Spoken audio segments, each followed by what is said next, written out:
Hello बच्चों।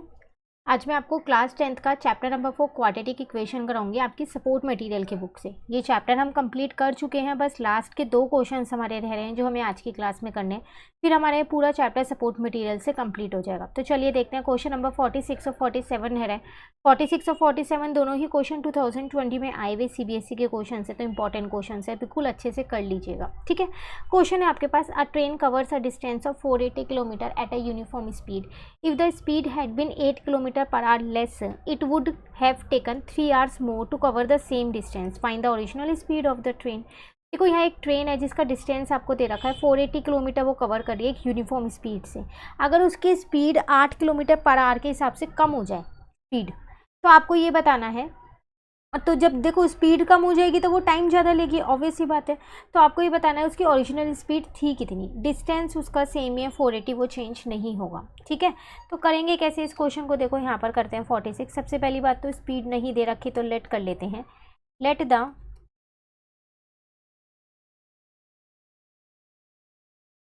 Speed of the train be x kilometre per hour. ठीक है, तो टाइम टेकन कितना आएगा, वो होता है distance upon speed. Time taken to travel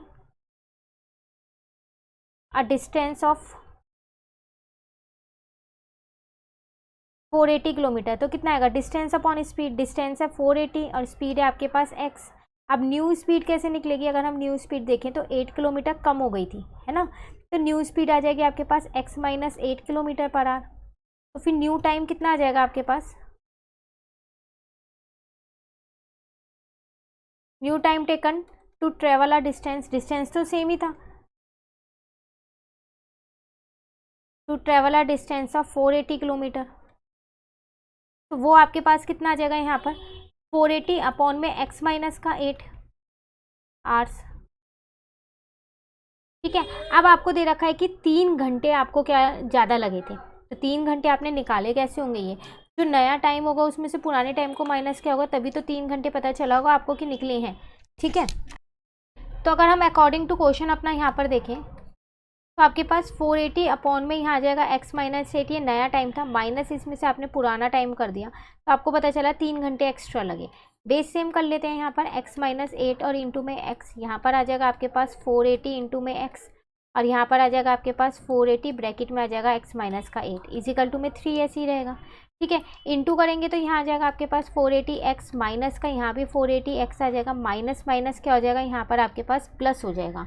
और जब आप 480 को 8 से इंटू करोगे तो आपका आंसर आएगा 3840, और अपॉन में यहाँ आ जाएगा आपके पास एक्स स्क्वायर माइनस का 8x इजिकल टू में 3 ऐसी है।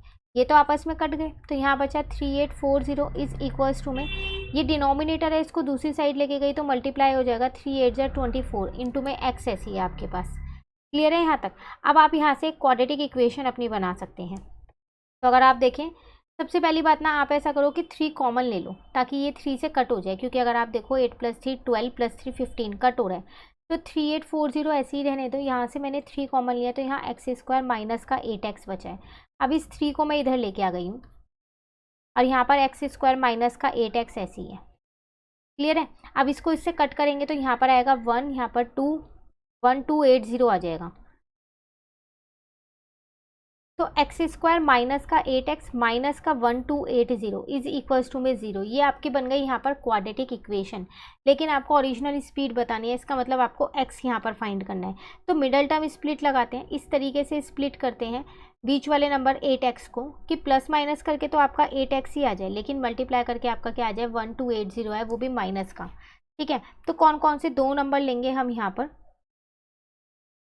तो 32 और 40 ले लेते हैं, इजीली सॉल्व भी हो जाएगा। तो माइनस का 40x और प्लस का 32x ले लेते हैं, क्योंकि प्लस माइनस करके 8 भी आ जाएगा और मल्टीप्लाई करके 1280 भी आ जाएगा।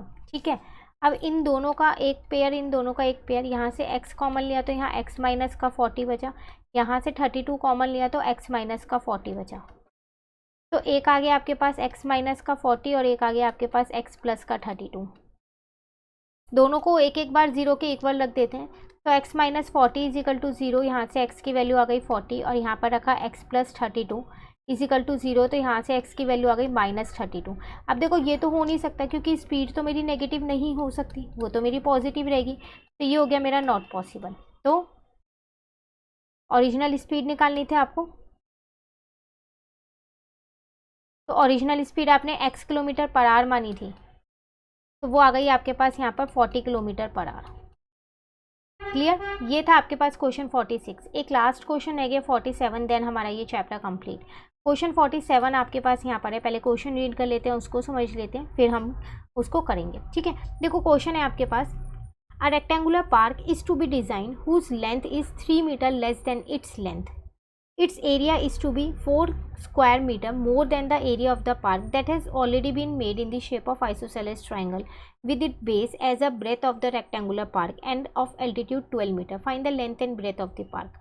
देखो एक रेक्टेंगुलर पार्क है, आपने उसको इस तरीके से डिज़ाइन किया है कि जिसकी ब्रेथ जो है ना वो 3 मीटर कम है उसकी लेंथ से। ना आपको लेंथ पता है ना आपको ब्रेथ पता है, ठीक है। उसका एरिया पता है, its area is to be 4 square metre more than the area of park that has already been made.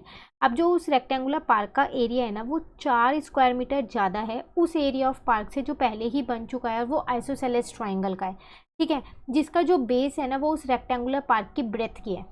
मतलब जो रेक्टेंगुलर पार्क की ब्रेथ है ना वही उस वाले पार्क जो आइसोसेलेस ट्राइंगल वाला पार्क है ना उसका बेस है। क्लियर है? एल्टीट्यूड दे रखा है मतलब हाइट दे रखी है, आपको लेंथ और ब्रेथ बतानी है रेक्टेंगुलर पार्क की, जिसकी इन्फॉर्मेशन आपको ऊपर क्वेश्चन में दे रखी है। तो अब हम इस क्वेश्चन को देखो करेंगे कैसे। यहाँ पर देखो, यहाँ पर लिखते हैं, सबसे पहली बात तो हम लेट कर लेते हैं। यहाँ पर क्वेश्चन नंबर 47 है आपके पास, सबसे पहले लेट करते हैं। लेट